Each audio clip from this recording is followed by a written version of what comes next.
अजीज दोस्तों नमस्कार। अजीज दोस्तों, कल धुरंधर पार्ट 2 देखने के लिए गया था। रात 12:30 बजे आया तो वीडियो नहीं बना सका, आज बना रहा हूँ। धुरंधर पार्ट 1 और पार्ट 2 दोनों को देख के मुझे एक एक फ्रेम में, एक एक सीन में ये लग रहा था कि I am part of this story, क्योंकि तकरीबन चीज़ें जो हैं वो मेरी आंखों के सामने गुजरी हैं, चाहे मैं लंदन में हूँ।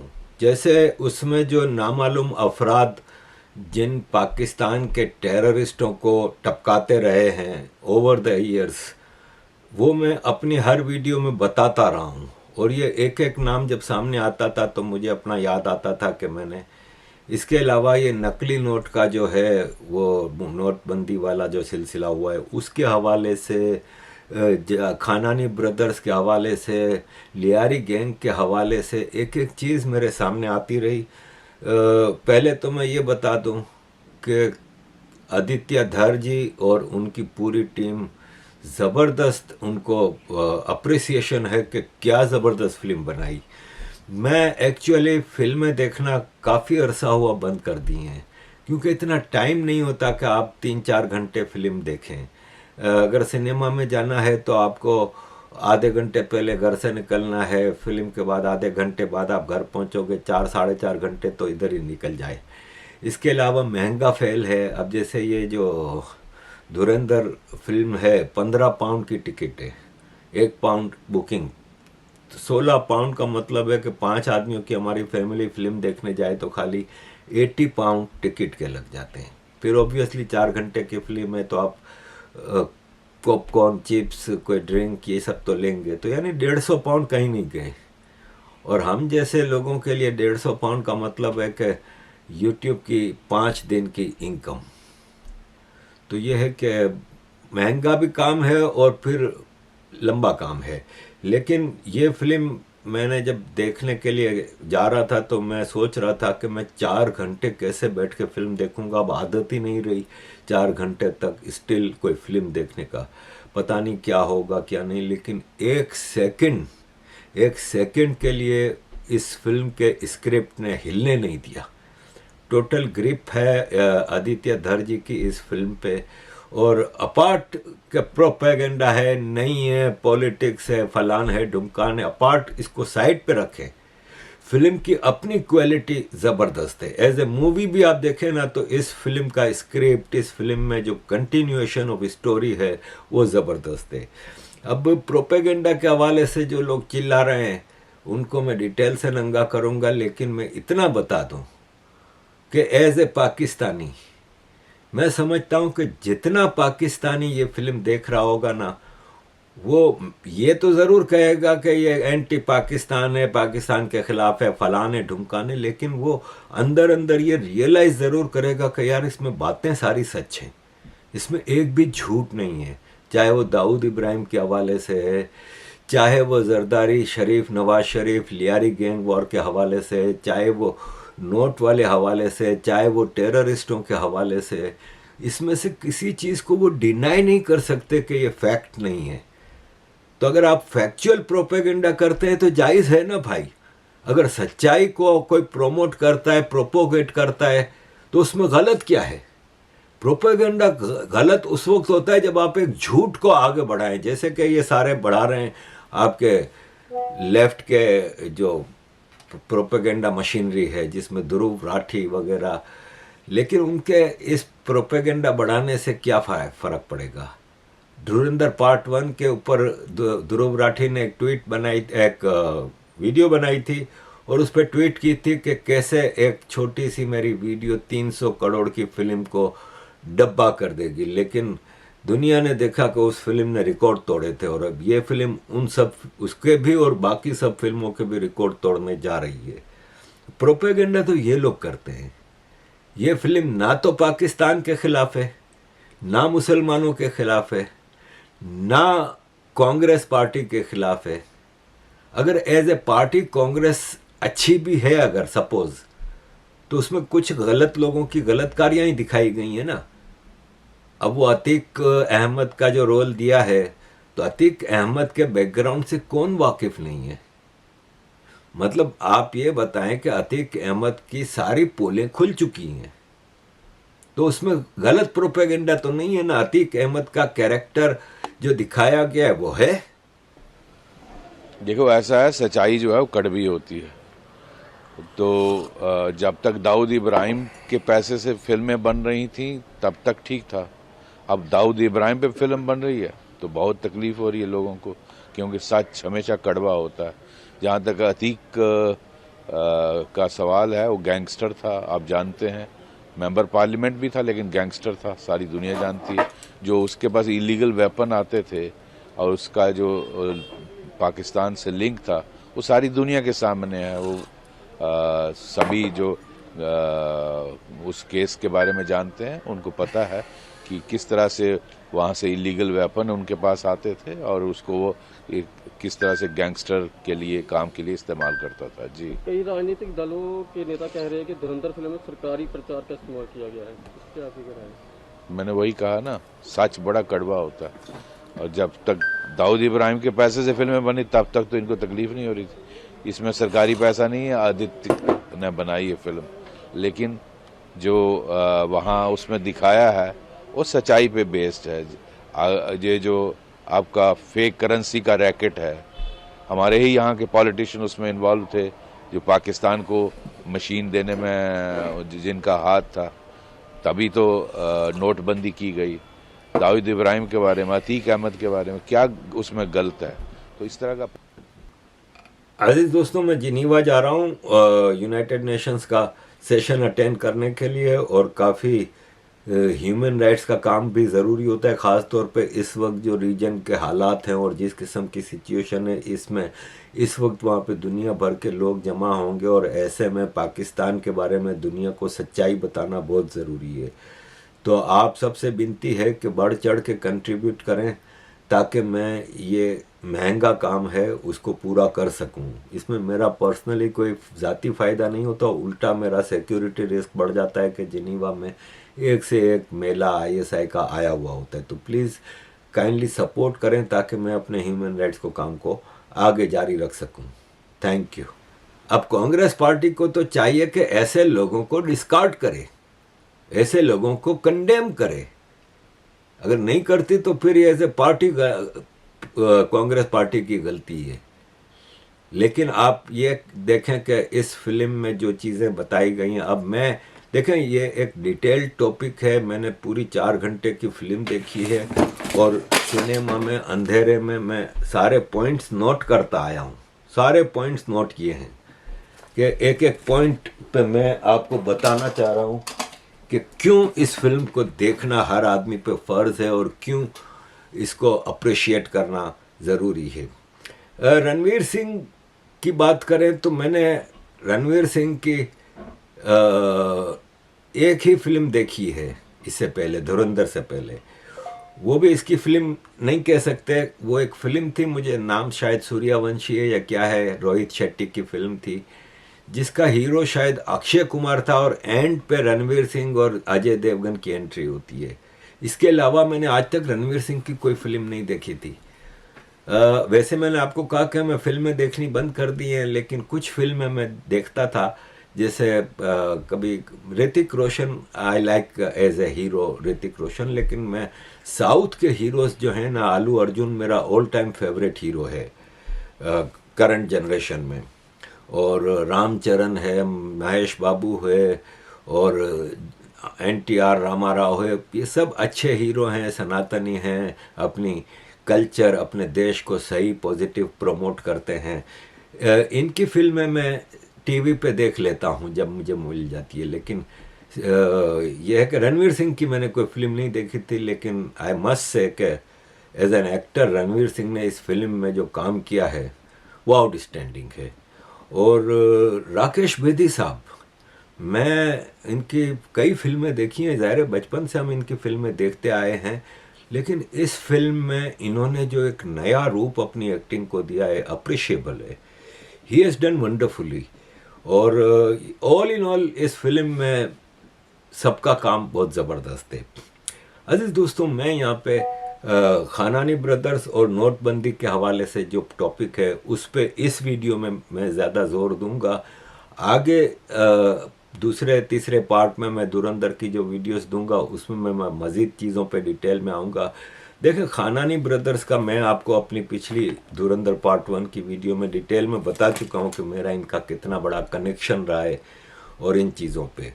और जो लोग आज आंकड़े दिखा के ये साबित करने की कोशिश कर रहे हैं ना कि नोटबंदी गलत फैसला था, उससे भारत में कोई करप्शन का पैसा नहीं वो हुआ जो कि एक्चुअली में बताया गया था, कोई टेररिज्म का पैसा नहीं हुआ, वो सब झूठ है।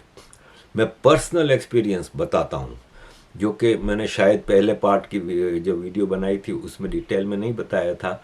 देखें, मुझे एक इंडियन साहब मिले थे जिनीवा में, सन मुझे सही से याद नहीं लेकिन शायद 2011-2012 ऐसा ही कोई सन था। और वो साहब ऐसे ही हम जिनीवा के कैफेटेरिया में बैठे थे, तो मैं उनको पर्सनली नहीं जानता था, लेकिन ये कि जब बराबर में बैठे होते हैं ना आप यूनाइटेड नेशंस के कैफेटेरिया में, तो इतना बड़ा गोल टेबल होता है, उस पर 10-12 कुर्सियाँ रखी होती हैं, 2 आदमी 2 कुर्सियों पर बैठ कर बातें कर रहे होते हैं, 2 इधर। यूएन का मेन असेंबली हॉल बराबर में होता है, वहाँ से निकलते हैं, कॉफ़ी लेते हैं और वहाँ बैठ के डिस्कशन चल रही होती हैं। हम भी ह्यूमन राइट्स के लिए मेन लॉबिंग करने जाते थे, तो जो मिलता था उसको अपना दुखड़ा सुनाते थे। तो इसी तरह ये साहब से भी इंट्रोडक्शन हुआ, कैसे हैं, क्या हैं, कहाँ से हैं। बोले जी मैं इंडिया से हूँ। आप? मैंने कहा जी मैं कराची से हूँ और यहाँ पे सिंध में जो जुल्म हो रहा है उसको प्रोपोगेट करने आता हूँ। उस पर फिर काफ़ी देर लंबी चौड़ी बातचीत होती रही। तो उन्होंने मुझे कहा, उन्होंने कहा आरिफ साहब मसला ये है कि इस वक्त जो हमारी सबसे बड़ी टेंशन है ना वो नकली नोट हैं। अच्छा, मैंने इससे पहले नकली नोट के हवाले से कहीं से कुछ भी नहीं सुना था। ये मैं 2011-2012 की बात बता रहा हूँ। और जाहिर है वो साहब इंडिया के किसी सरकारी उस डेलीगेशन का हिस्सा होंगे या क्या होंगे। तो उन्होंने कहा कि हमारे यहाँ इतने नकली नोट आ रहे हैं पाकिस्तान से कि हम बता नहीं सकते, और ये हमारी सबसे बड़ी परेशानी है कि इस मसले से कैसे निकला जाए। हमारे पास एक चॉइस तो ये है कि हम भी नकली नोट पाकिस्तान के छाप के पाकिस्तान की मार्केट में भेजें, लेकिन हमारा इतना बड़ा नेटवर्क नहीं है जितना पाकिस्तान की आईएसआई का नेटवर्क भारत में स्ट्रॉन्ग है। तो वो ऑब्वियसली आपने देखा जैसे आतिक अहमद का वो है, ऐसे दाऊद इब्राहिम ज़ाहिर एक इंडियन था और इंडिया के मुंबई के जो फाइनेंशियल कैपिटल है भारत का, वहाँ की गली गली से वाकिफ़ था, वहाँ के चप्पे चप्पे पे इसके लोग थे। एक इंडस्ट्री चलाता था, एक समझ लें कि माफिया डॉन था। उसने अपने भारत की मौजूदगी में ही इतनी स्ट्रांगली अपनी जड़ें बना ली थी कि इन लोगों के लिए इतना मुश्किल नहीं था। फिर नेपाल का बॉर्डर है, मछेरों के ज़रिए और इन सारी चीज़ों के ज़रिए भारत में नकली नोट फैलाना इनके लिए आसान था पाकिस्तान की आईएसआई के लिए, क्योंकि बड़े डंडे मिले हुए थे।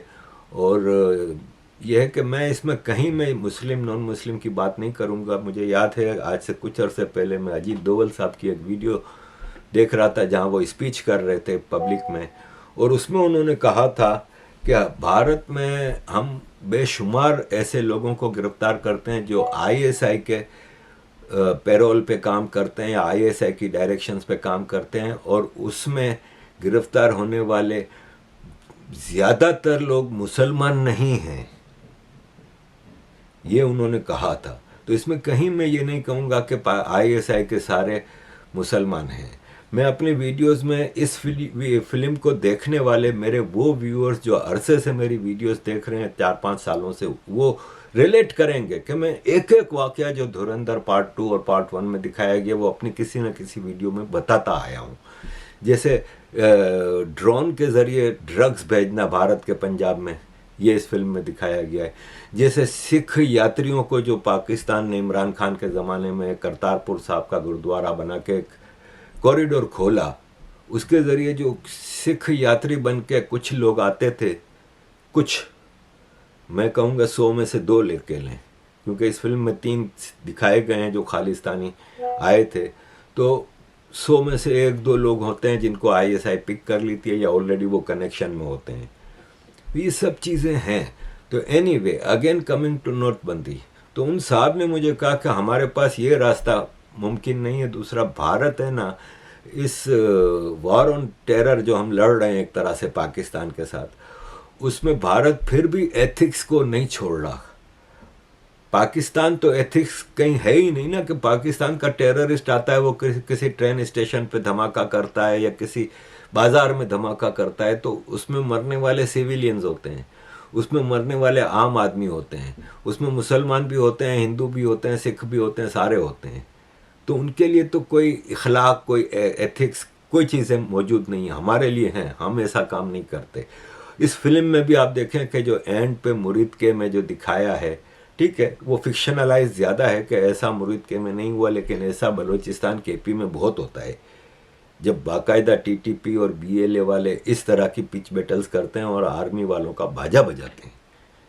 ये होता है, ठीक है, फिक्शनलाइज उस मुरीद के वाले को किया है, लेकिन उस मुरीद के में इससे ज़्यादा तबाही भारत ने 2 बार मचा चुका है, जब बालाकोट वाला वाक़या हुआ था और जब ये पिछले साल की जंग हुई थी। तो फिक्शनलाइज भी इस तरह से किया गया है कि रियलिटी को थोड़ा मिर्ची मसाला लगाया गया है। तो अजीज़ दोस्तों, उन साहब ने मुझे कहा कि समझ नहीं आ रहा कि हमारे पास इस मसले को कैसे निकलें, और मैं भी फिर रिसर्च करने बैठ गया। तो मुझे उस वक्त भी ख्याल आया, क्योंकि मैं मनी एक्सचेंज के काम के लोगों के करीब बहुत रहा हूँ। मेरे अपने ब्रदर इन लॉ का एक बहुत बड़े मनी एक्सचेंज के पाकिस्तान में डायरेक्टर थे वो, लेकिन मैं जब मेयर था तो मैं उनके मनी एक्सचेंज के ऑफिस में अक्सर मुझे वो बुलाते थे कि आ जाओ ना, लंच करते हैं। तो उनके सारे डायरेक्टर और मैनेजिंग डायरेक्टर बैठ के हम वो पिज़्ज़ा हट से पिज़्ज़ा मंगवा लिया, ये वो बातचीत होती थी। तो वो यही कहते थे कि हम हवाला नहीं करते। और खानानी अंकालिया का मैं पिछली वीडियो में बता चुका हूँ कि कितना बड़ा हवाला नेटवर्क था, और उन्होंने मुझे भी जब मैं बेल्जियम में था तो मनी एक्सचेंज का आइडिया दिया था और कहा था कि हमारे पार्टनर बन जाओ। तो मेरे ब्रदर इन लॉ ने मुझे उस वक्त पूरा नेटवर्क समझाया था कि किस तरह खानानी अंकालिया आईएसआई के साथ मिलके, देखें आईएसआई अफ़गान वार जब 79 में शुरू हुई थी तो सीआईए के साथ मिलकर ड्रग्स इनका मेन कारोबार था। तो ड्रग्स के उस कारोबार को बाद में अफ़गान वार ख़त्म हुई तो पाकिस्तान को ऐसा शानदार पैसा कमाने का पाकिस्तान आर्मी के पास मौका नहीं था, तो ड्रग्स का कारोबार इनका सारा था, हथियारों का कारोबार इनका सारा था, जो कि टेरर की एक जंग मतलब टेररिज्म को एक्सपोर्ट करते थे, और वो करते थे उसमें हथियार भी चाहिए होते हैं। जैसे वो उसमें फिल्म में बताया गया है कि हथियार मुरीद के में पहुंचेंगे और फिर वहाँ से आगे नेपाल के बॉर्डर के ज़रिए भारत में भेजे जाएंगे। इस तरह अफ़गानिस्तान इनकी बहुत बड़ी मंडी थी हथियारों के लिए, वहाँ पे भी हथियारों की खपत होती थी। तो हथियार का धंधा हो, ड्रग्स का धंधा हो, सब में पैसा मूव होता है, और पैसा मूव करने के लिए खानानी अंकालिया वॉज द बेस्ट। अब इसमें नोटबंदी के लिए भी खानानी अंकालिया नकली नोट जो इन्होंने चलाए, वो बाद में मैं जब उन साहब ने मुझे बताया 2011-2012 में कि ये नकली नोट का मसला है, तब मैंने रिलेट किया था कि खानानी अंकालिया कितना डीपली आईएसआई के साथ घुसा हुआ है। अंजाम इन दोनों भाइयों का इस धुरंधर पार्ट 2 में जो बताया गया है वो मैं ऑलरेडी आपको बता चुका था। पार्ट 1 के दौरान जब मैंने वीडियो बनाई थी तो मैंने आपको बताया था कि अल्ताफ खानानी अमेरिका में गिरफ्तार हो चुका है और सज़ा काटी है, और इसके बाद वो कहाँ है किसी को नहीं पता। और जावेद खानानी बिल्डिंग की छत से गिर के मरा था, वो मोस्ट प्रोबेबली एक सुसाइड भी हो सकता है या फिर आईएसआई ने उसको उस बिल्डिंग से धक्का दिया हो। इस फिल्म में भी दिखाया वही है कि बिल्डिंग से गिर के वो मरता है, लेकिन रणवीर सिंह ने इसको बिल्डिंग से गिराया। अब ये फिक्शनलाइज थोड़ा बहुत हो सकता है, लेकिन फैक्ट वहीं पे है कि जावेद खानानी मरा था बिल्डिंग की छत से गिर के। तो ये सारी चीज़ें मैंने आपको बताया, और मुझे पर्सनली इसलिए खुशी हुई इन दोनों भाइयों के इस अंजाम को देख के कि मुझे इन्होंने किडनैप किया था। ये मैं पार्ट 1 में आपको बता चुका हूँ कि मुझे इन दोनों भाइयों ने कराची में 1999 अप्रैल में, मार्च के महीने में, मार्च की लास्ट डेट थी, उसमें मुझे इन्होंने कराची एयरपोर्ट से अगवा किया था और मुझसे कहा था कि पैसे आज की रात में चाहिए, और पूरी डिटेल उसमें बता चुका हूँ।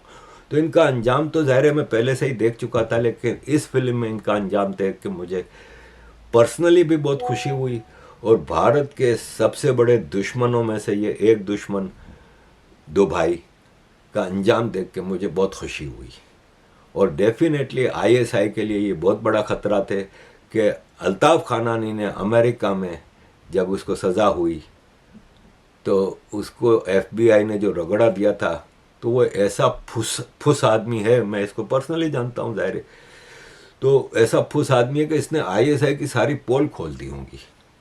और डेफिनेटली आप जानते हैं कि किस तरह पाकिस्तान की मिलिट्री लीडरशिप अमेरिका के आगे लेटी हुई होती है, उल्टी लेटी होती है कि आ जाओ भाई, जो करना है कर लो। इसकी वजह यह है कि इतनी कमज़ोरियां हैं अमेरिका के पास कि ये जो मनी लॉन्ड्रिंग का जो इतना बड़ा गंदा खेल आईएसआई इन खानानी ब्रदर्स के साथ चलती थी, उसकी पूरी चेन अमेरिका के पास डिटेल में अल्ताफ़ खानानी ने दी थी, और इसीलिए इन्होंने जावेद खानानी को भी मरवा दिया। तो अजीज़ दोस्तों, इस फिल्म के हवाले से मैं यही कहूँगा कि हर आदमी को मस्ट देखनी चाहिए। इसमें पाकिस्तान की गंदी हरकतें, अगेन इस फिल्म में भी बोला गया है कि आम पाकिस्तानी की बात नहीं हो रही, पाकिस्तान की मिलिट्री और मुल्लाओं की। इसमें ब्लास्फेमी के हवाले से भी जो चीज़ें हैं ये सब मैं डिटेल में अगले पार्ट में आऊँगा, लेकिन कम अज़ कम इस फिल्म को आप देखिएगा ज़रूर। एक बार देखने से शायद समझ ना आए तो दूसरी बार देखिएगा, लेकिन पाकिस्तान का भारत के अंदर टोटल टेरर नेटवर्क, जिसके कई ब्रांचेज हैं, जैसे कि हिंदू मुस्लिम फसादात कराने, जैसे कि नकली नोट चलाने, जैसे हथियार देने, जैसे प्रोपेगेंडा करना, जैसे खालिस्तान जैसा इशू चलाना, पीएफआई जो है, इस सब के हवाले से इस फिल्म में जो फैक्चुअली आपके सामने चीज़ें लाई गई हैं ना, जब भी आपको चीखें नज़र आ रही हैं इन सारे लेफ्ट के इकोसिस्टम की, और सारे इनकी चीखें जो मुझे नज़र आ रही हैं ना, सबसे बड़ी बात इस फिल्म की खूबी ये है कि जितना लेफ्ट का इकोसिस्टम है ना, जितने ये बदबूदार लोग हैं ना जो कि एंटी इंडिया नैरेटिव को चलाते हैं, उन्होंने फर्स्ट शो फिल्म देखी है। कम से कम इन्होंने पैसे तो दिए कुछ इस फिल्म के अंदर कंट्रीब्यूट तो किया, तो ये नज़र आता है कि इनकी मतलब इनके लिए कितना इम्पोर्टेंट थी ये फिल्म। और बॉलीवुड में जो 70 साल से एक किस्म का वन साइडेड प्रोपेगेंडा चल रहा था, उसका तोड़ इस फिल्म ने किया है। तो अजीज़ दोस्तों, मैं पार्ट 2 में आपको मज़ीद डिटेल बताऊंगा जब मैं दूसरी वीडियो बनाऊंगा। एटलीस्ट ये वीडियो आप ज़रूर देखिए। Thank you very much.